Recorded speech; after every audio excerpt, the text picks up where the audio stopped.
Ok, gravando. Bom dia, estamos hoje com Marilena Cabral, no dia 31 de outubro de 2023, e vamos iniciar nossa conversa. Marilena, muito obrigada de estar aqui com a gente, na nossa primeira entrevista do Núcleo Museu da Pessoa de Ubatuba. Eu que agradeço de todo o coração. Nunca imaginei uma coisa dessas, enfim. Vamos lá. Vamos lá. Queria começar perguntando o seu nome, seu local de nascimento e a data. Então, meu nome, Marilena Cabral. Não nasci Marilena Cabral, nasci Marilena da Silva. O Cabral veio com o casamento. Nasci em 5 de março de 1948, mas fui registrada em 6 de março. Então eu tenho 2 aniversários. Okay. Nasci em São Paulo, no bairro da Moca, mas só nasci lá. De lá eu vim correndo para a região da Vila Clementino e Ibirapuera. E ali fiquei até me casar. O nome dos seus pais? Rubens e Wanda. E qual que era a atividade deles? Papai era motorista. Foi motorista de caminhão, foi motorista de táxi, foi motorista particular. Mamãe era do lar. Certo. Depois ela começou a trabalhar como secretária em consultório médico. Ok. Quais eram os principais costumes da sua família? Era uma família bem diversificada. Nós morávamos junto com minha avó e meu avô. E um tio solteiro, na época era solteiro. Aliás, ele demorou para burro para se casar. Os outros já tinham se casado. Então nós tínhamos, por exemplo, a vovó tinha o hábito de ouvir novelas no rádio. A televisão entrou em casa, tinha meus 14, 15 anos mais ou menos. Eu já preferia ouvir música, mas um hábito em comum a todos da família, com exceção do meu avô, era a leitura, o hábito da leitura. Isso ligava a família toda. Cada um tinha uma preferência. A vovó, por exemplo, gostava de ler os jornais e revista em quadrinho. A mamãe já gostava, imagina, era a época das revistas com fotonovela. Fotonovela. Então ela gostava muito. Tinha uma que era predileta dela, que era o Grande Hotel. Mas ela lia muitos livros, o forte dela sempre foram os romances. O meu tio era bem diversificado. Ele lia de tudo, até o fim da vida, que foi há pouco tempo. Papai gostava muito de poesia. Era um homem muito poético. Ele não fazia poesia, mas acho que vem daí o meu gosto pela poesia, pela arte de uma maneira geral, vendo papai. E eu sempre também mal aprendi a ler. Primeira coisa que eu li na minha vida foi Monteiro Lobato. Me acompanha até hoje. E leio de tudo até hoje. A leitura sempre uniu a família toda. Irmãos? Não, nenhum. Filha única? Nenhum hoje, né? Eu tive uma irmã. Ela viveu durante 11 anos. Ela tinha paralisia cerebral total e irreversível. Então, ela viveu 11 anos em uma cama, sem falar, sem andar, sem nem sequer sentar. Ela tinha uma vida totalmente vegetativa. Entendia alguma coisa, quando você falava com ela, ela sempre te procurava, ela mexia, olhava. Tinha o olhar mais doce do mundo, era muito linda, me ensinou muito. Imagino. Eu sou o que sou hoje por ter tido essa irmã na minha vida. Marilena, da sua infância, o que você lembra como brincadeira, como que era o bairro, a cidade? Da minha casa, da varanda dos fundos da minha casa, eu vi o Ibirapuera. Mais especificamente o pavilhão da Bienal. Eu vi a Bienal ficar pronta. Assistia aquilo ali. Passava o bonde, eu via o bonde passando. Com relação a brincadeiras, era a famosa casinha, né? Sim. Então você eu brincava de casinha no quintal de casa, fazia comidinha. Eu tinha poucas amigas, mas tinha uma em particular que eu gostava muito, que era a Tuca. A gente sempre brincava de casinha junto. À medida que eu fui crescendo mais um pouco, aí já começou a ter uma brincadeira mais de rua. Aí sim aumentou a turma, né? Eu jogava bola ou simplesmente ficava conversando na calçada.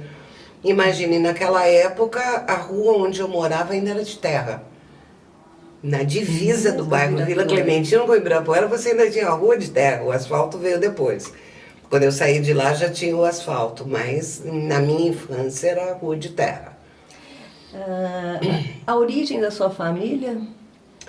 Então, somos todos de São Paulo, mas tenho assim, o vovô nasceu no interior, meu avô materno, nasceu em Jaú, se não me engano. Filho de italianos, ele é a primeira geração, né? Pai e mãe italianos que migraram na época da migração italiana para substituir a mão escrava, né? Sim. Eles foram para fazendas de café. O vovô, bem jovem, veio para São Paulo e nunca mais voltou para o interior. Já do lado de minha avó, vovó era filha de italiano, calabrês, com uma brasileira, certo? Mestiça de índio. Não sabemos, a mãe dela era índia, mas não sabemos o pai. Ela morreu muito jovem, a vovó praticamente não sabia nada sobre ela. Mas sabemos que ela era da região, que era do sul, provavelmente Santa Catarina, porque ela dizia que era barriga verde.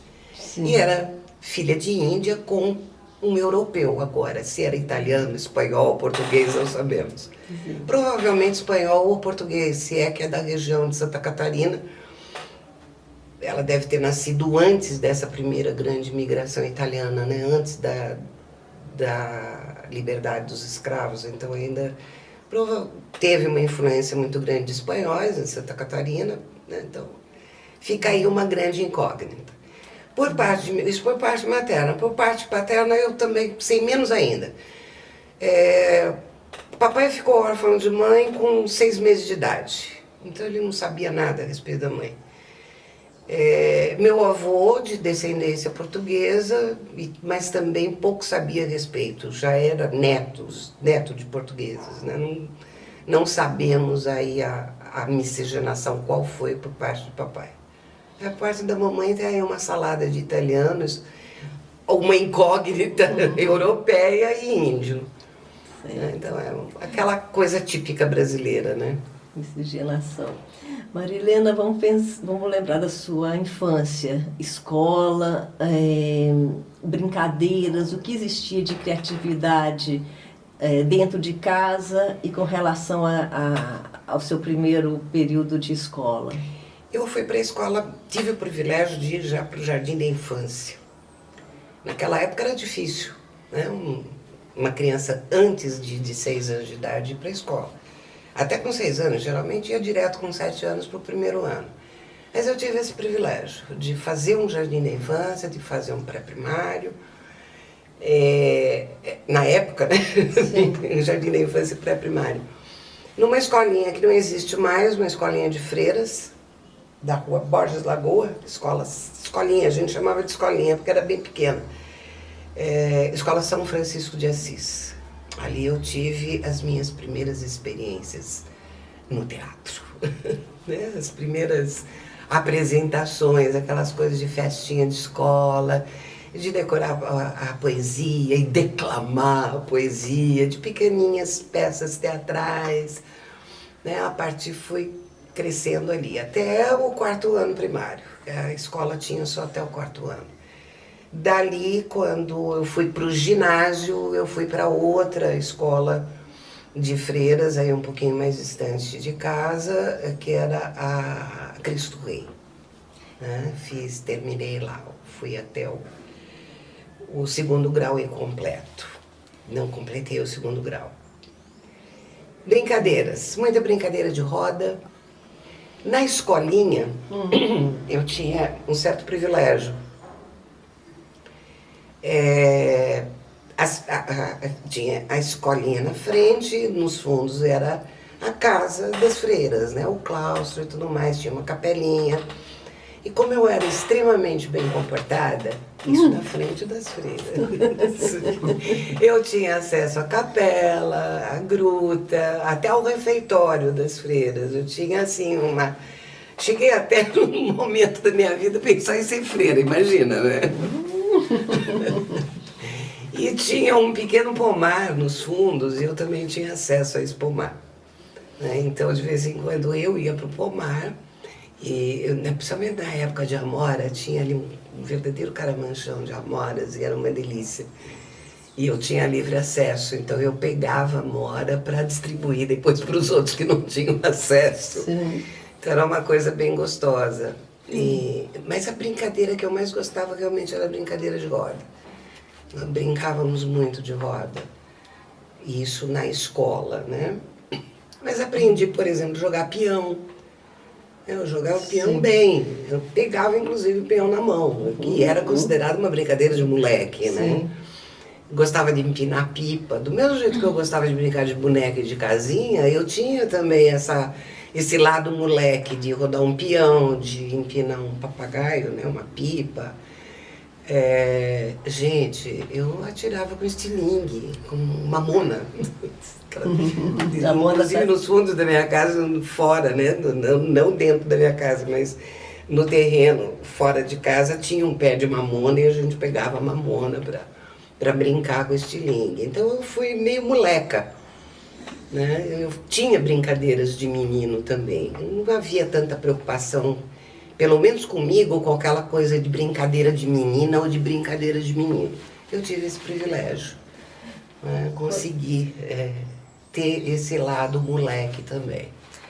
Quando você fala das interpretações que você participou na escola, o que você lembra disso, sua sensação de estar representando ali naquele início de... Eu achava uma coisa mágica, sabe? Eu gostava daquilo. Eu gostava muito, primeiro aquilo que eu falei, eu sempre gostei muito de poesia. Então começou exatamente com isso, né? Em decorar pequenos poemas, porque no jardim da infância a freira ficava comigo para eu decorar, porque eu ainda não sabia ler, certo? Então eram pequenos poeminhas, né?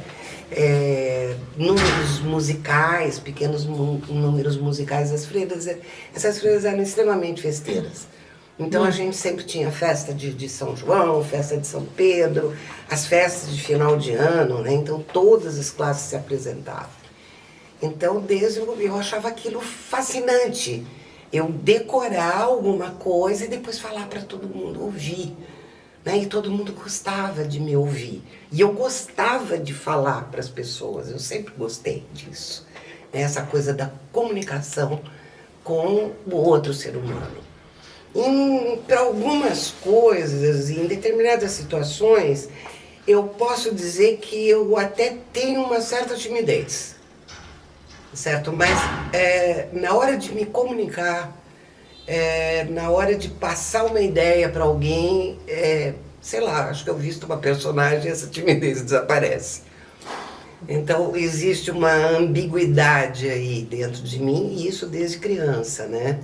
Eu quando decorava uma poesia e falava para todo mundo me ouvir, eu era uma outra pessoa, não era eu. Desde pequena eu sentia isso.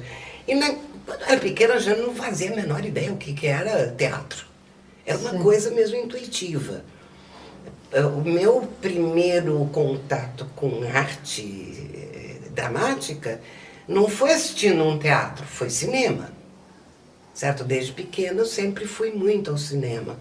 Minha avó gostava muito de ir ao cinema, então era sempre eu que ia com ela, né? A mamãe me levava para assistir os filmes do Disney, né? Sim. Então Branca de Neve, aquela coisa toda. A vovó já gostava muito, por exemplo, do Mazzaropi, então eu assistia os filmes do Mazzaropi com a vovó. Então a minha referência de arte dramática, era cinema. O contato que eu tinha com o teatro veio exatamente do que eu aprendi com as freiras. Porque começou com a história das poesias, aí depois vieram pequenos textos com outros personagens, fazendo realmente uma personagem, pequenos textos, depois umas peças maiores, sempre aquelas peças com conteúdo religioso na maioria das vezes, mas sempre com uma moral, né? Então foi através das freiras e na prática que eu tive o gosto do palco. E depois, sim, aí a gente vim me apaixonando cada vez mais. Comecei a ler, na adolescência já comecei a ler textos. E a gente formou. Quando eu saí dessa escolinha e fui para o Cristo Rei, eu era muito apegada às freiras, era muito amiga delas. Então eu tinha 11 para 12 anos quando eu fui para outra escola, mas continuei muito amiga delas e a gente chegou a formar um grupo de teatro de ex-alunos, de pais e de ex-alunos da escola. Então eu continuei com uma ligação muito grande com elas, até enquanto a escola existiu, eu continuei com essa ligação com elas e fazendo teatro. E depois de uma maneira bem intuitiva. E com o final desse grupo, você partiu para outros grupos? Não. Aí já está adolescendo? Minha vida tomou outra direção, totalmente diferente. Fui trabalhar, né, por força de necessidade. Quando eu tinha 11 para 12 anos, meus pais se separaram. Eu comecei a trabalhar muito cedo, embora continuasse lá ligada com as feiras, mas quando a escolinha acabou, né, que elas não tinham mais condições de continuar, chegou uma proposta muito boa de venda do terreno, que era um terreno muito grande ali na região, e elas venderam, acabou a escola, a minha ligação com elas então acabou. Mas aí eu já estava numa altura dessas namorando, né? Fiquei noiva, me casei muito cedo. Com quantos anos? Casei com 19 anos, 19 para 20, né? Casei em dezembro e em março completei 20 anos. E aí eu me afastei dessa coisa da representação, né? Mas continuei lendo muito sobre teatro. Foi quando eu comecei, Cabral era também muito apaixonado por teatro. Ele chegou a fazer curso com Eugênio Kuzner. E ele quem me deu o primeiro livro de Stanislavski. Então eu comecei realmente a ter um conhecimento da parte mais teórica e fui me apaixonando cada vez mais. Embora eu não participasse mais de nenhum grupo, eu continuei lendo muito. Li muito Shakespeare, bom, quem é apaixonado por teatro não lê Shakespeare, né? Então foi assim, mas tinha que trabalhar. Porque teve uma época, eu tinha 17 anos de idade, eu trabalhava em um consultório médico, trabalhava com o Dr. Augusto Lefebvre, ele era pediatra, e um dos filhos dele era muito amigo do Flávio Império. E uma vez, o Rodrigo era o nome dele, foi até o consultório do pai, falar com o pai, com o Flávio Império. E ele sabia da minha paixão pelo teatro, né? E ele comentou com o Flávio, né? Olha, ela gosta muito de teatro, faz teatrinho na escola e tal. E aí ele perguntou se eu tinha interesse em fazer uma oficina de teatro, em fazer um curso de teatro. Nossa, meu Deus do céu, né? Cheguei em casa entusiasmadíssima, eu já namorava com o Cabral. O Cabral achou bárbaro. Mas imagina, se a família ia permitir. Teatro é bonitinho fazer lá com as freiras. Profissional não, é coisa de puta. Eu ainda era menor de idade. Certo. Então, aí depois nunca mais tive contato com o Flávio e me frustrei. Claro, não fui fazer nenhuma oficina de teatro com ninguém. Isso veio bem depois da minha vida. Então, cheguei até essa oportunidade, mas ainda não era o momento. Certo. Aí depois fui trabalhar, não tinha 17 anos ainda não. Eu tinha 16, eu estava no comecinho de namoro com o Cabral. Porque depois disso eu fui trabalhar numa joalheria, famosíssima em São Paulo, ali no Conjunto Nacional, Alfonso Joalheria. Ali eu trabalhei até me casar, dos 17, ali sim eu tinha 17, até os 20. Foi uma experiência bem interessante também, sem sombra de dúvida. Aí quando casei, parei de trabalhar durante um tempo, aí não imagina eu ficar em casa sem fazer nada. Tratei de trabalhar de novo, né? Em consultório médico, voltei para consultório médico. Eu já tinha trabalhado anteriormente, né, com o Dr. Lefebvre, como eu falei. Aí eu fui trabalhar com um neurologista, Dr. Sêmio Ferreira Jordi. Fiz um curso técnico de eletroencefalografia, ele era neurologista. Então eu trabalhei bastante tempo com ele como técnica em eletroencefalografia. Mas não tinha nada a ver com teatro, né? Sim.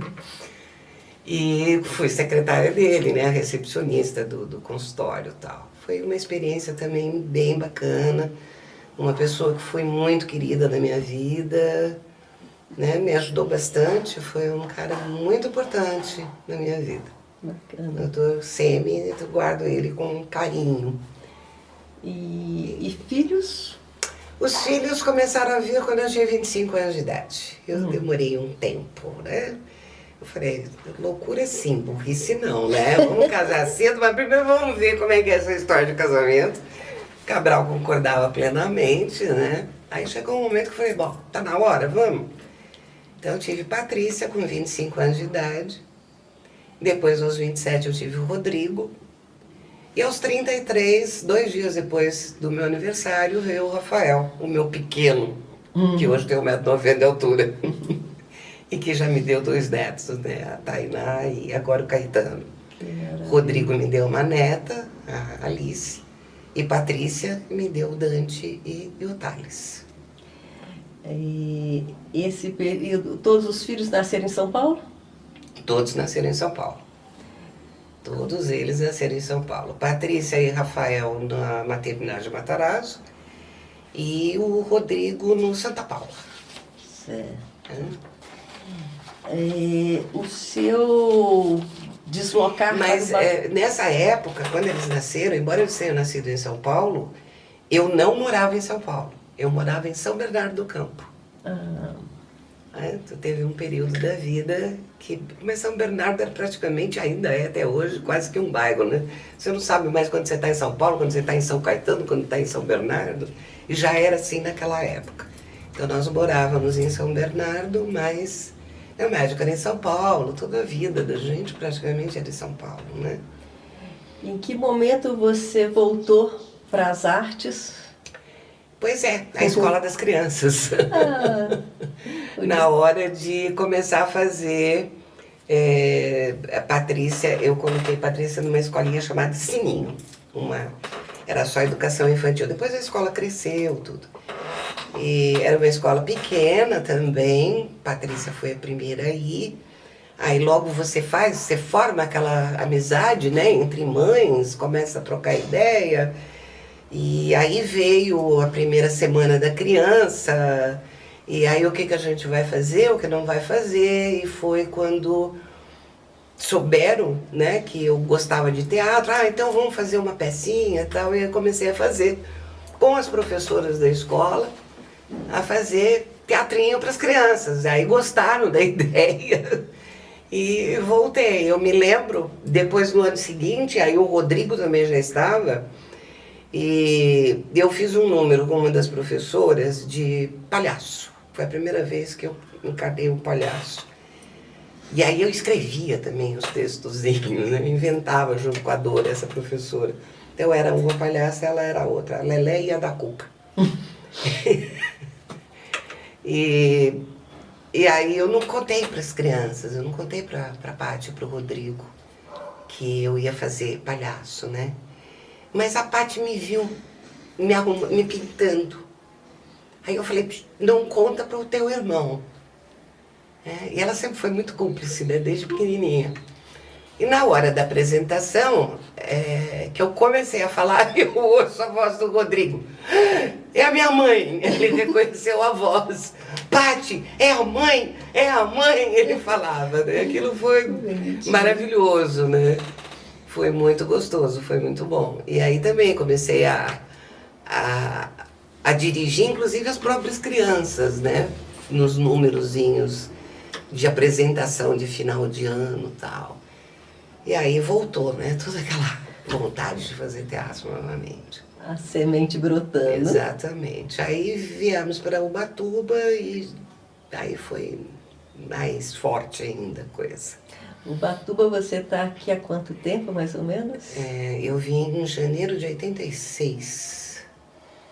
Então já vai para 38 anos que estamos aqui. Já tenho mais tempo de quase... Olha que coisa interessante, eu tinha 38 anos de idade. Eu vou completar 38 anos de Ubatuba agora, então vai estar meio a meio de tempo de vida. Enxergou muitas cidades aqui, né? Oi? Enxergou muitas Ubatubas, não? Muitas. O que é relevante para você da época que você veio para cá? Que lembranças você tem mais em mente? Naquela época, quando eu vim para cá, eu vim passar férias. Eu vim para cá para ficar 10, 15 dias no máximo. Eu tinha um primo que já estava morando aqui há 2 anos, e eu vim passar férias na casa dele, ali no Itaguá. E aí voltei para São Paulo buscar mudança. Foi assim, paixão. Era a única cidade do litoral paulista que eu não conhecia, era Ubatuba. De Caraguá até Peruíbe, eu já tinha estado em todas elas, né? E sempre tive vontade de conhecer Ubatuba. Tudo isso por causa de Monteiro Lobato, quando eu li Hans Staden do Monteiro Lobato. A versão dele do Hans Staden, eu falei, eu tenho que conhecer esse lugar. Tanto é que o dia que a gente chegou, a gente veio de ônibus, eu vim com as crianças, e maravilhada com a paisagem, né, já desde Tamoios, e eu tava, o Rafa na janelinha, eu do lado dele, o Patrícia e o Rodrigo do outro lado, e bem na hora que eu espichei a cabeça para olhar num momento que não tinha praia, eu vi a placa, divisa Ubatuba-Caraguá. Foi uma coisa muito interessante, uma emoção. Vocês já sentiram aquela emoção assim que parece um soco no estômago? E uma sensação aqui na nuca? E o que me veio à cabeça, eu cheguei em casa. Cheguei em casa. Sabe, aquela coisa, ó, eu lembro, eu me arrepio. Era uma placa que já estava até meio enferrujada, meio... Né? Eu falei, nossa, cheguei em casa. Nossa, que sensação estranha, né? Em casa, nunca tive aqui, né? Sei lá, eu acho que de alguma maneira realmente é a minha casa. Outras vidas? É provável. Eu parto do seguinte princípio, nunca ninguém me provou que existe, nem provou que não existe. É possível? É. Por que não? Tudo é possível. Então, realmente, aqui eu me senti em casa, me senti acolhida. Uma das primeiras pessoas que eu conheci aqui em Ubatuba, eu tinha acho que uns 2, 3 dias de Ubatuba, eu estava passeando na orla, eu conheci o seu Davi, lá do Itaguá, que tinha escuna, que fazia barco. E ele foi de um acolhimento impressionante. Foi o primeiro caiçara que eu conheci, e que depois ensinou muito para o meu filho Rodrigo. Meu filho Rodrigo aprendeu muito de navegação, de barco, de mar com o seu Davi. Né? Teve uma época, inclusive, que muita gente achava que o Rodrigo era neto do seu Davi. E ele ficava todo orgulhoso. Então, mantivemos uma amizade durante muitos anos. Esse acolhimento do povo do Itaguá, porque depois do seu Davi vieram os outros, né? Foi uma coisa que me comoveu muito. Isso, inclusive, fez aquele sentimento de estar em casa se tornar mais forte. Eu me senti em casa. Desde o começo eu me senti caiçara. Talvez até mais caiçara que muito caiçara. Eu escolhi ficar aqui, né? E no dia seguinte que eu tinha chegado, eu estava passeando com as crianças, o Rafa pequeno, ele tinha 4 anos, ele completou 5 anos aqui, segurando na minha mão, Pati e Rodrigo à vontade, né, correndo. E o Rafa vira para mim, mamãe, eu não quero mais voltar para São Bernardo. Já acabamos ficando. Cabral veio depois de 2 semanas que estávamos aqui, ele conseguiu umas folgas, veio passar uma semana com a gente. E eu já fiz a proposta para ele direto, né? A gente realmente queria sair de São Paulo há muito tempo. Da grande São Paulo, né? Aí eu fiz a proposta para ele, vamos vir para cá, vamos aventurar. Ele tão doido quanto eu, tão doido quanto eu, topou. Ainda demoramos um tempo, foi difícil, eu consegui alugar uma casa, porque era uma época que era... Todo mundo que tinha casa era até dezembro, né? De dezembro até o carnaval você tem que sair, porque a gente aluga para temporada. Sim. Demorou pra gente conseguir alugar uma casa em definitivo, né? Não tem que sair, porque eu falava, pô, tá, eu saio e vou pra onde? Pra debaixo da ponte, nem ponte tem aqui, debaixo da ponte. Mas aí a gente conseguiu. A gente alugou a casa do seu Marculino, ali no Itaguá. Marculino Bourget. Moramos ali 1 ano e meio e depois foi aquela coisa, né? De ir para um lugar e ir para outro. A gente morou em N lugares aqui em Ubatuba. Até a gente... Depois ficou mais fácil essa coisa de aluguel por definitivo, né?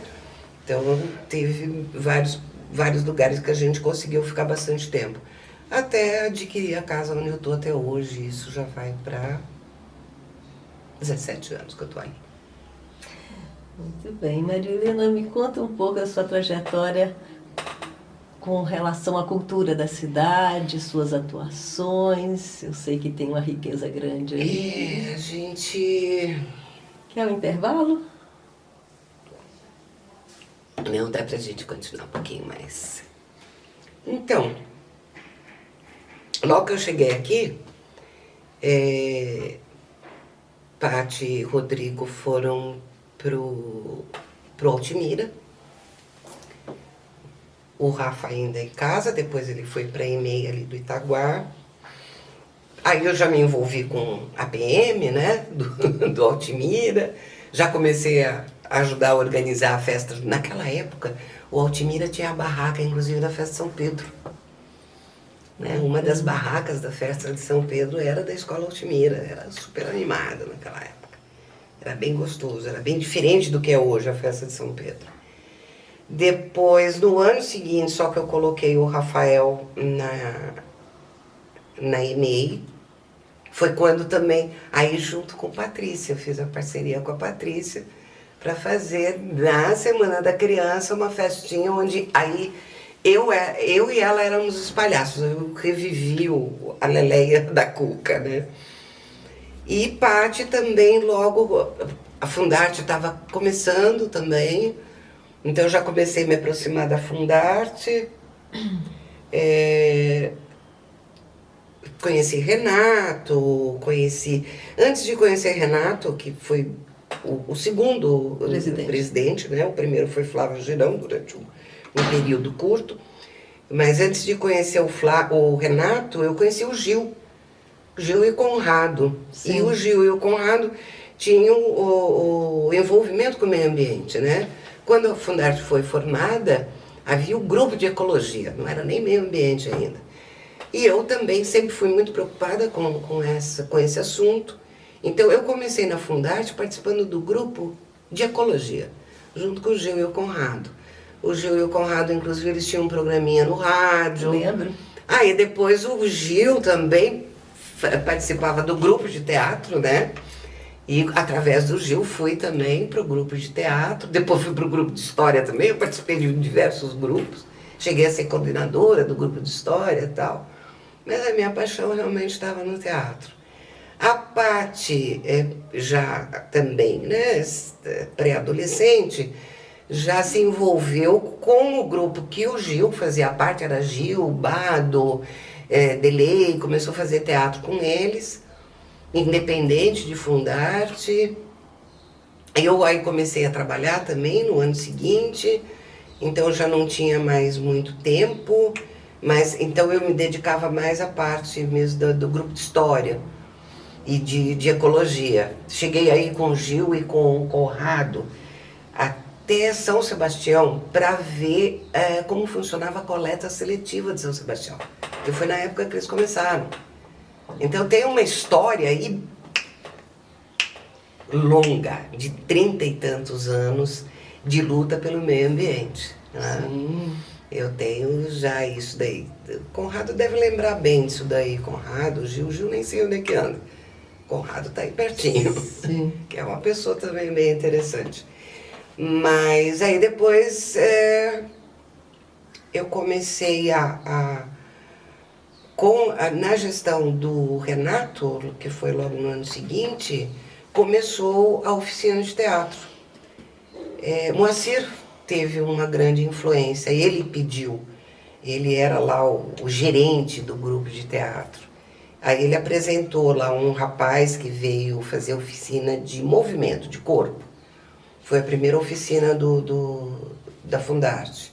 E aí eu fui fazer, Paty.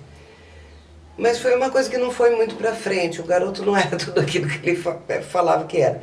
Aí o Moacir trouxe no ano seguinte, ainda na gestão do Renato, o Leon Bernstein, ele mora lá em Caraguá. Faz tempo que eu não tenho notícia dele, não sei se ele ainda está lá. E aí começaram realmente as oficinas de teatro para valer. E aí eu comecei a fazer com ele. Meu grande mestre foi Leon Bernstein, na gestão do Renato. Depois teve uma continuidade com o Conrado e depois acabou. Quando mudou a gestão, nem me lembro mais quem foi que substituiu o Conrado. O Conrado ainda ficou 2 gestões seguidas. E aí Leon não veio mais fazer oficina. Eu, numa altura dessas, também estava trabalhando o dia inteiro, então não tinha mais muito tempo para o teatro, dei uma afastada. Mas começou aí, já logo no iniciozinho das primeiras oficinas de teatro. O Cultura na Praça? Participei muito pouco. Cultura na Praça, a Paty participou mais do que eu. Ela foi bem mais ativa no Cultura da Praça. Até mesmo que foi na época em que ela era funcionária da Fundarte também, né? Paty foi funcionária da Fundarte em 2 períodos, em 2 momentos. E Cultura na Praça é dessa época. Ela foi bem mais ativa no Cultura da Praça do que eu. Cultura da Praça eu não tive muita participação, não. Foi Patrícia. Patrícia, sim. Na sequência dessas oficinas, você voltou... Então, aí eu fiz as oficinas, foram 2 anos com o Leon. 2, 3 anos, 2 anos com o Leon. Aí com essa história de eu trabalhar tempo integral, fui trabalhar na hotelaria. Então eu já não tinha mais tempo disponível para isso. Porque aí eu comecei a fazer o turno noturno também no hotel. Enquanto eu fazia o turno só do dia, dava, eu continuei fazendo. Quando eu fui fazer turno da noite no hotel, aí eu já não tinha mais como fazer teatro, então eu parei. E com isso praticamente o grupo que havia se formado acabou, dissolveu. Aí quando eu saí da hotelaria, que aí eu estava outra vez com disponibilidade de horário, havia uma moça, que eu não vou lembrar o nome dela, talvez você lembre, ela estava dando uma oficina e o marido dela regia o coral. Você eu lembra? lembro do casal, não me lembro o nome. Aí eu fui fazer o curso com ela. Nessa época eu já estava trabalhando na prefeitura. Não, eu também já... Enfim, coincidiu o período. Aí eu saí da prefeitura, ela terminou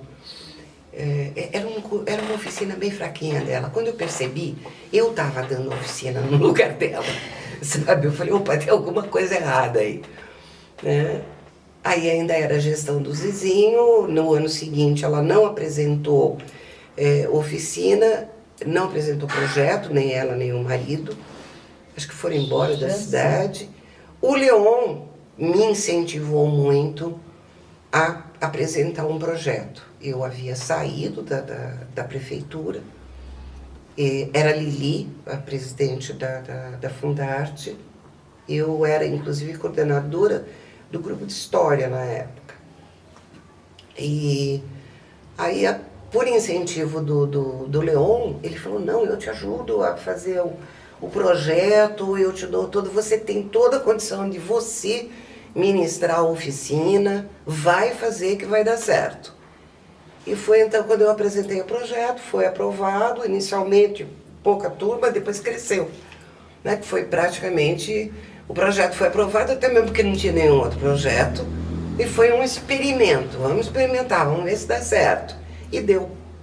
Né? Tanto é que depois se ampliou, tinha turma da tarde, turma da noite. No ano seguinte consegui ampliar, consegui formar um grupo, uma oficina lá no Rio Escuro. Fui trabalhar lá com a turminha do Rio Escuro. Vamos conversar sobre essa participação sua no Rio Escuro. Olha, foi um ano bem interessante. Foi um ano só, não teve continuidade. Eu trabalhava com crianças e adolescentes ali. E realmente foi muito prazeroso trabalhar com aquela criançada e com aqueles adolescentes. Foi um período muito bom. Daquele grupo, teve um que se destacou, que foi o Jeremias. Depois, alguns anos depois, quando eu voltei porque aí eu me afastei, depois voltei a dar oficina, o Jeremias, o Gerê, veio para fazer a oficina aqui no centro da cidade, e foi espetacular. Hoje o Gerê está na Europa, mora em Portugal. E está fazendo as artes dele por lá. Eu perdi o contato com ele, mas saiu do Rio Escuro para a Europa. Marilena, qual que é o seu sentimento visualizando a participação das pessoas nos projetos que você atuou? É extremamente prazeroso. Extremamente prazeroso. Trabalhei com adulto também, né? Eu tinha a turma da noite, que já era aquele que estava saindo da adolescência, né? Você já era o jovem e o adulto. Meu Deus do céu, eu tive o privilégio de trabalhar com a Tia Elô. Tia Elô veio fazer a minha oficina. Um ícone, né? Da educação, do teatro. Sim. Tá lá, brilhando no céu. Mas o meu grande prazer realmente eram os adolescentes. Eu sempre gostei muito de trabalhar com adolescente. O adolescente dá trabalho? Manda pra mim, é esse mesmo que eu quero. É esse que tem o talento, é esse que tem a criatividade. E é só você saber. E era uma coisa muito intuitiva, realmente, porque eu nunca tive uma formação acadêmica, certo? Eu não tenho pedagogia, eu não tenho psicologia, nem sequer a formação em artes cênicas, né, num curso superior. É a coisa mesmo da intuição, é a coisa do sentir na pele, né? Aquela coisa da comunhão de alma. As influências que você teve também. Exatamente. Muita influência, muito boa, muito positiva, desde a minha infância e mesmo aqui em Ubatuba. Tem muita gente que tem pé atrás com caiçara. Caiçara realmente é meio difícilzinho de se lidar. Mas se você também é um caiçara, se você mostra para ele que você é um caiçara, você não tem problema nenhum de receptividade. O caiçara é desconfiado. Ele tem um pezinho atrás. Mas existe essa coisa do acolhimento que é só o caiçara que tem. Agora, se você não cair nas graças dele, você não vai ter esse acolhimento. Então, a partir do momento que você tem esse acolhimento, você aprende muito com ele. Existem caiçaras na minha vida, assim, de uma importância muito grande, como foi o seu Davi, como é o Zizinho. Certo? O Zizinho é um caiçara que eu aprendi muito com ele.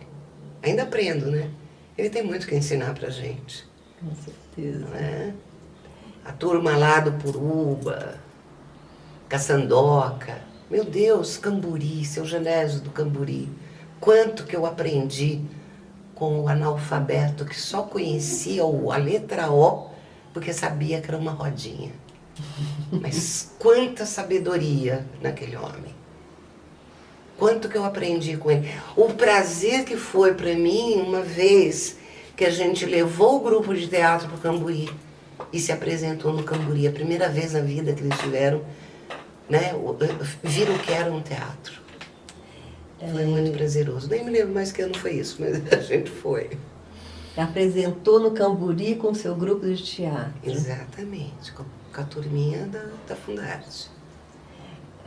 Outros mestres da cultura que você participou aqui, os professores. Bigode. Gente, quanta sabedoria. Bigode também outro analfabeto, né? Sim. E, no entanto, um artista plástico maravilhoso. Não era um simples artesão. Um artista plástico completo. As esculturas em madeira do Bigode, tem a escultura dele espalhada pelo mundo inteiro, tem até no Vaticano. Né? E um homem conhecedor de todas as ervas da mata, era um mateiro, não era só um escultor. Ele tinha a sabedoria da mata. Né? Bigode também, aprendi muito com ele. Né? O Jacó, outro grande escultor. Né? Então nossa, tantos. E aqueles caiçaras de coração, né? De adoção, como foi Ney Martins. Ney Martins, um dos maiores folcloristas que eu conheci, um dos maiores preservadores da cultura caiçara. Ney Martins. Que falta faz o Ney Martins, né? E os não caiçaras que por aqui passaram? Que também marcaram? Sim. Renato Nunes. Conrado Becker.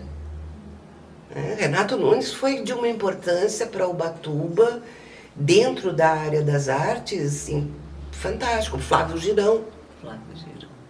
Certo? O pai da Fundarte é Flávio Girão. Foi ideia dele, a criação de uma fundação de arte e cultura. Então, Eliana Inglese, Lili, certo? É de uma importância para a cultura e nem era da área da cultura. E, no entanto, o que ela fez na Fundarte foi algo assim fantástico, né? Foi maravilhoso. Ela soube se cercar das assessoras maravilhosas, né? Cada uma dentro realmente da sua área. Eu me lembro que uma vez a Lili falou, gente, eu não sou da área da cultura, eu sou bióloga. Mas ela era uma administradora fantástica. E ela soube administrar. Ela reergueu a Fundarte. Ela é de uma importância muito grande dentro da cultura, dentro das artes em Ubatuba. Inclusive trazendo pessoas de fora. Exatamente. Renato foi o primeiro. Ele realmente começou a estruturar, certo? Foi um ano só. Aí veio Conrado. Conrado deu uma continuidade ao trabalho do Renato nos 2 primeiros anos da gestão. Quando ele foi reconduzido para mais 2 anos, aí começaram as dificuldades, porque aí mudou a administração, mudou a prefeitura. Aí a coisa começou a ficar presa, certo? Então o Conrado meio que se viu de mãos atadas. Não conseguiu dar a continuidade que na verdade ele queria. Talvez ele não fale isso, mas eu posso falar. Certo? Ele realmente foi podado em muitas coisas pelo prefeito, né? Da época. Aí saiu Conrado, aí vieram outras direções e degringolou tudo novamente. Aí veio Lili, que botou ordem na casa. Né? Aquele departamento que era inchado pra caramba, porque tudo que era... precisa agradar tal vereador, manda para a Fundarte. Precisa agradar não sei quem, manda para a Fundarte. Fundarte tinha de funcionário fantasma, era uma coisa impressionante. Não sei se é o momento de falar isso. Não. Mas, enfim, ele conseguiu botar ordem na casa e reergueu a Fundarte. Fundarte voltou realmente a ser o que deveria ser. Foi quando teve o processo seletivo. Exatamente. Quando a gente mexeu nos estatutos, refizemos tudo e parece que está, sei lá, tudo perdido novamente, né? Lopreto? Deixa pra lá. Ah, Lopreto. Aí outro que faz uma falta incrível. Lopreto pro teatro em Ubatuba, para as artes cênicas, e não só pro teatro, porque para as artes plásticas também, certo? Porque o Lopreto era um artista multidisciplinar, certo? Ele era do teatro, ele era do cinema, ele era das artes plásticas. Então, a primeira vez que ele veio, me lembro que ele veio para dar uma oficina de História da Arte. Foi uma oficina maravilhosa, onde ele abrangiu tudo. A história da arte de uma maneira geral. Pintura, escultura, teatro, cinema, música. Foi um curso maravilhoso. Ele fez várias oficinas aqui. Depois veio fazer a oficina específica de teatro, onde eu também aprendi muito com ele, muito demais. E as representações? Nossa! As finalizações da oficina de teatro do Lopreto foi assim um acontecimento na cidade que muita gente lembra até hoje. Né? Foi uma coisa maravilhosa. O que a gente conseguiu de juntar gente na rua, na praça, ali em frente à matriz e acompanhando a gente ao longo da orla toda. Lembra da Rapunzel? Da Rapunzel não, era Julieta, Romeu e Julieta. A cena de Romeu e Julieta da sacada, certo? Nós fizemos... Relata esse período, Marilena, isso é muito rico. Então, essa oficina do Lopreto, que foi feita meio na marra, porque ela tinha sido aprovada na gestão anterior. Trocou e quase que não acontece. Não, foi aprovado pelo conselho, tem que acontecer. Então, aconteceu. E nós encerramos com 3 apresentações. Uma delas, 3 não, 4. 4 apresentações. 3 na rua e uma dentro da Fundarte. A cena Romeu e Julieta, que começou no Casarão e terminou lá naquele shoppingzinho último lá do Itaguá.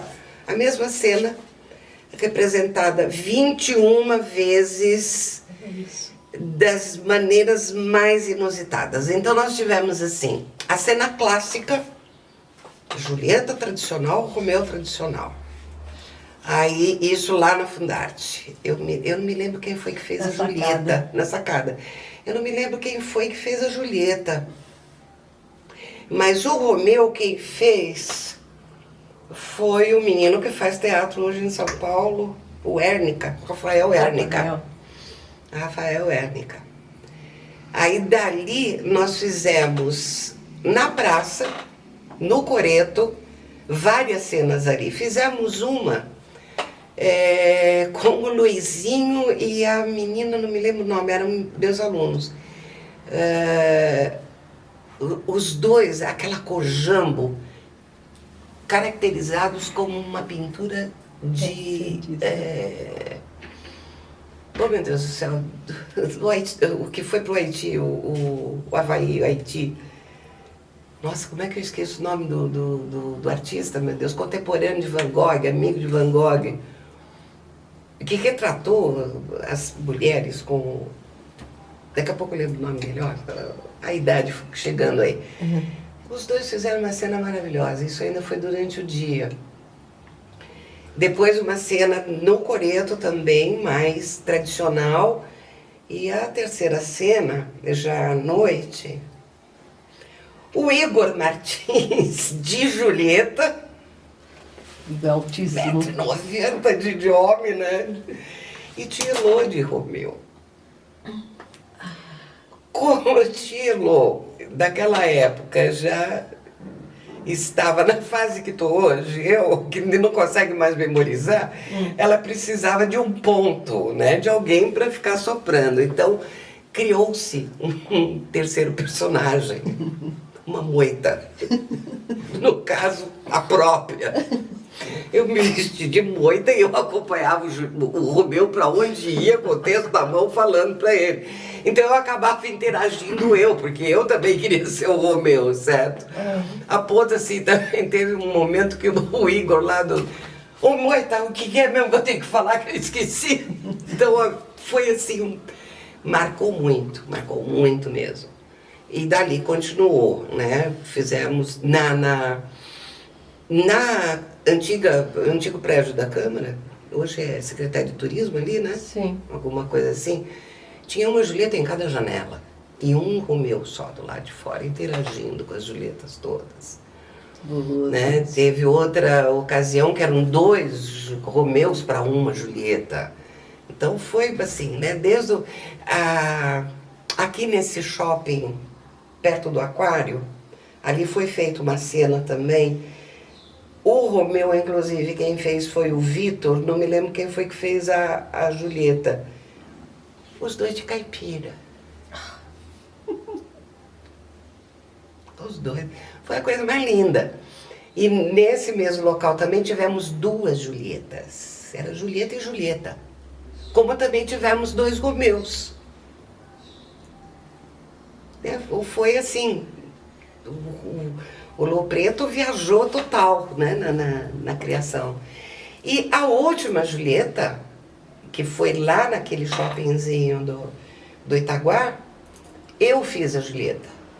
E o meu Romeu era um garoto de 19 anos. Então foi onde a gente também mexeu com a questão do etarismo. Uhum. Aí foi uma cena maravilhosa, foi lindo, foi muito bonito. Né? Então foram 21 cenas. Então teve essa, teve uma outra que foi uma intervenção na Praia Grande, que é o Vamos Invadir Sua Praia. Então cada um criou um personagem e foi para a praia. Imagine, na noite anterior tinha tido o Jogo do Brasil, a gente achou que a praia ia estar deserta, não estava. Tinha um monte de gente na praia, a gente interagiu com os turistas na praia. E teve tudo quanto foi tipo de personagem. Teve aquele que encarnou um personagem de repórter, então saiu entrevistando todo mundo. Teve o outro que deu uma de criancinha. Teve o outro farofeiro. Teve o que foi lá saudar Iemanjá. Teve tudo. Teve tudo lá. Teve a Madame Guarujá de salto alto e chapelão, sabe? Teve tudo, né? Foi muito interessante. E outro que marcou demais foi a Invasão dos Macacos. Aquela performance foi maravilhosa, que foi ali no Coreto também. Tchelo, naquela época, tinha mais ou menos a idade que eu estou hoje, 70 e poucos anos. Tchelo subia naquele Pilastros. de macaco, sabe? Foi assim uma coisa maravilhosa, porque de repente, do nada, um monte de gente se comportando como macaco, isoladamente, em grupo. Um grupo dentro do coreto batendo tambor, uma percussão assim bem afro, né, bem selva. De repente começa a vir gente de tudo quanto é lado. A praça cheia, porque foi super anunciado que depois da música ia ter isso. Vem todo mundo ali. E num determinado toque do tambor, todo mundo desaparece. Aquilo foi de um impacto, porque, primeiro, ninguém entendeu de onde tinha vindo todo aquele bando de macaco. E, de repente, todo mundo sobe. Foram 15 minutos de macaquice ali, de som de tambor, né? Então, foi, assim, uma coisa muito impactante. E aí o encerramento foi dentro do pequeno auditório da Fundarte, né, que era minúsculo aquele auditório, onde foram montadas diversas cenas de tudo o que se fez. Né, tanto dos Romeu e Julieta, como dos personagens da Invasão da Praia, como dos macacos, né, e coisa criada ali. Então saía personagem da plateia, vinha personagem de fora, vinha personagem do fundo, e a gente fez ali uma salada, né, dentro do auditório. Foi muito bonita a experiência, marcou muito a cidade toda. até hoje se lembra disso.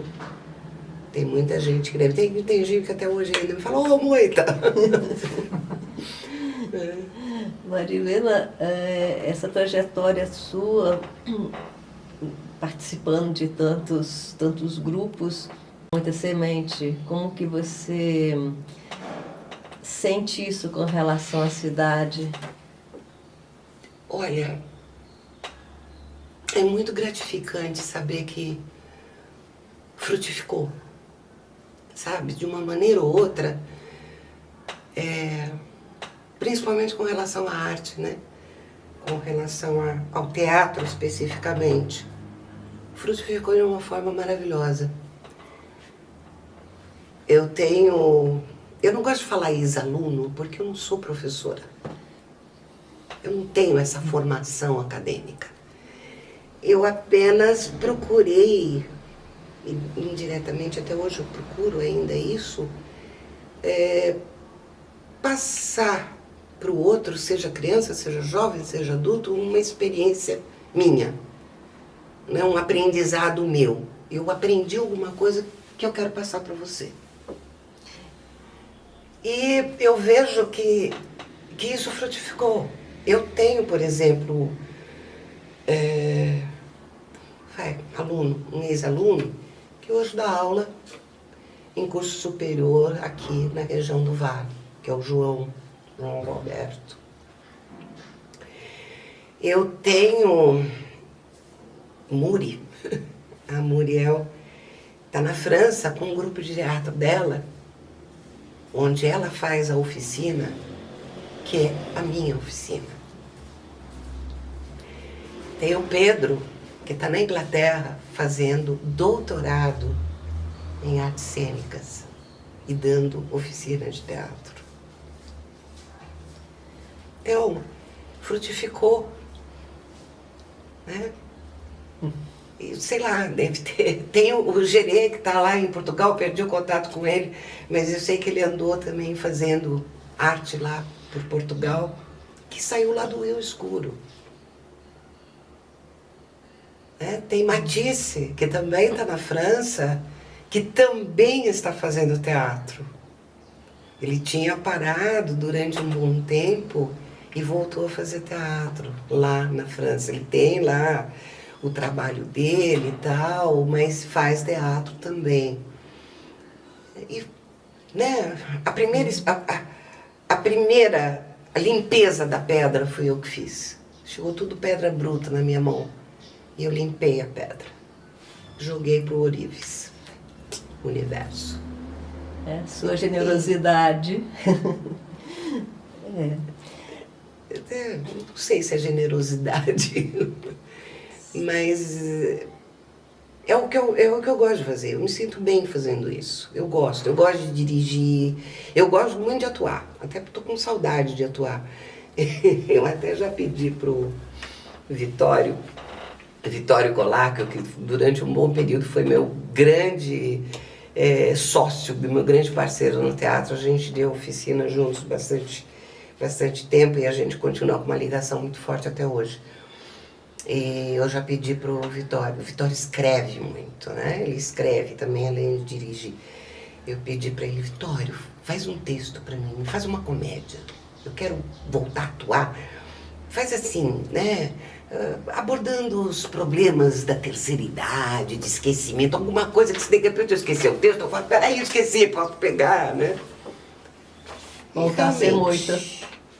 Realmente ele escreveu um texto maravilhoso, onde eu não preciso ter a preocupação de decorar, porque eu sou uma narradora da história. Uma tragédia. Uma tragédia grega. Mas é um texto simplesmente maravilhoso. Está lá, é um projeto que a gente conseguiu fazer uma leitura dramática num dos festivais aí que eu não sei nem por que não teve esse ano. FEPET? Por que não teve FEPET esse ano? Aprovações. Enfim, num dos FEPETs a gente conseguiu fazer uma leitura dramatizada Patti, junto comigo, e o Rodrigo Caldeira. Éramos os três, e realmente foi maravilhoso. O texto é lindo, o texto é fantástico. Ah, tá aí, tá guardado aí o projeto, um dia sai. Mas eu ainda quero uma comédia. Sonhos, voltar a atuar. São inúmeros os sonhos, né? Voltar a atuar é um deles. Dirigir, eu não parei. Bem menos, né? Mas eu tenho praticamente um trabalho no álbum Jonas Ribeiro, que é o escritor, que é contador de história, e eu faço a direção teatral dele, né? Ele escolhe, ele define o que ele vai apresentar naquele ano e eu faço a direção. Então, eu não parei de dirigir. Fiz umas direções em conjunto com o Vitório, mas oficina mesmo faz já anos que eu parei e dificilmente eu voltarei a dar. Mas a direção eu gosto de dirigir também. Mas estou sentindo falta de atuar, confesso que sinto falta. Então gostaria de voltar a atuar, gostaria de voltar a dirigir mais coisas, né? Não ficar só nessa pouca coisa, eu estou outra vez com essa vontade, mas a oficina mesmo, sei lá, de repente até em parceria com alguém mais jovem para cuidar da parte física, da parte de corpo, né? Quem sabe, de repente. Mas não chega a ser um sonho, né? Voltar a atuar assim. Concertada? Ah, isso eu também continuo, né? De vez em quando eu tenho lá as minhas participações com a Concertada, por sinal que dia 4 agora vai ter, né? Eu brinco com eles lá, fazendo minhas brincadeiras, interagindo, para não ficar só na cantoria, né? Eles acharam essa fórmula, e não é sempre que eu vou, né? Eu não sou, assim, digamos, uma presença fixa, né, no Concertada. Mas quando eu posso, eu vou, gosto. É uma forma de matar um pouquinho a saudade do palco, porque eu gosto do palco, né? Então, gosto muito de participar do Concertada. E eles são ótimos, né? Um grupo maravilhoso, que canta pelo prazer de cantar, né? Eles não têm um compromisso profissional. Como eu também nunca tive esse compromisso, eu nunca me profissionalizei. Eu não tenho DRT, eu não sou uma profissional do teatro, não sou uma profissional da arte. Eu nunca dependi financeiramente do teatro, da arte. Eu sempre tive que trabalhar, né? A coisa do teatro não dá dinheiro. Realmente é sofrido pra caramba, né? Não dá dinheiro mesmo, a não sei que você vire ator global, coisa que nunca foi meu sonho, minha meta. Aliás, era uma coisa, né, fazendo um parênteses aqui, que eu sempre no início das oficinas, eu perguntava, por que vocês estão aqui? É para fazer teatro ou é para virar astro de TV? Porque se for para virar astro de TV, vocês estão no lugar errado. Vai procurar lá a oficina dos bambambam de TV. Meu, não é isso. A minha área não é essa. Né? É ser ator, atriz de teatro. E o teatro é isso aqui, ó. TV é arte dramática? Também é. Né? Cinema. Mas é outra linguagem. E principalmente, se você quiser ser astro, ser a estrela, ser a personalidade, não é comigo. Vai procurar outro. Porque tinha gente que ia achando, né? Se você acha que você vai chegar aqui, você vai decorar um texto e amanhã a Globo vai te contratar, procura outro. Não é assim. Marilena, estamos chegando ao nosso final do nosso bate-papo. Queria saber se tem alguma coisa que você gostaria de falar, que não foi perguntado. A única coisa que eu gostaria de falar é que Ubatuba é a minha casa. Talvez eu seja mais caiçara do que muito caiçara. O amor que eu tenho por esse lugar talvez seja maior do que muita gente que nasceu aqui. Então, a minha gratidão pelo acolhimento que Ubatuba me deu. E como foi para você contar a sua história? Foi interessante. Tem muita coisa ainda para contar. Acredito. Tem, por exemplo, eu não atuei só na área do teatro, né? Eu tive, não como artista plástica, mas eu ajudei e fui curadora, inclusive, de muitas exposições, né? Organizei muitas exposições, atuei nessa área também, né? De coordenar, principalmente fora da Fundarte. Eu levava os artistas plásticos para expor em outros lugares. Meu envolvimento lá com a aldeia, né? Minha amizade com o seu Altino, com o Marcos Tupã, né? Então tem todo um envolvimento bem maior do que o teatro. Você acha que a cidade te reconhece? Ai, não estou preocupada com isso, não. Não estou. Talvez, mas não acredito muito nisso, não. Tem muita gente nova que não faz a menor ideia do que eu fiz, do que eu faço aqui, certo? Aliás, o Ubatuba está cheio de gente nova, cresceu muito o Ubatuba.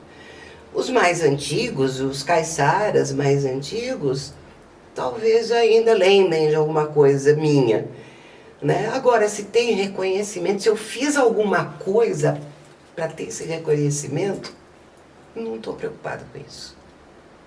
Os frutos estão aí, né? Estão aí, né? Tem aí, né? E isso para mim já é gratificante. Se me reconhecem, se reconhece algum valor ou não no que eu possa ter feito, não estou preocupada não. O que me importa é que eu estou satisfeita com o que eu fiz. Então, é o mais importante. É o mais importante. Tá certo. Bom, então vamos encerrando, agradecendo muito, muito. Obrigada, eu que agradeço. E o Núcleo MUP do Museu da Pessoa de Ubatuba está iniciando com essa presença bacana da nossa cidade. Obrigada. Muito obrigada, agradeço.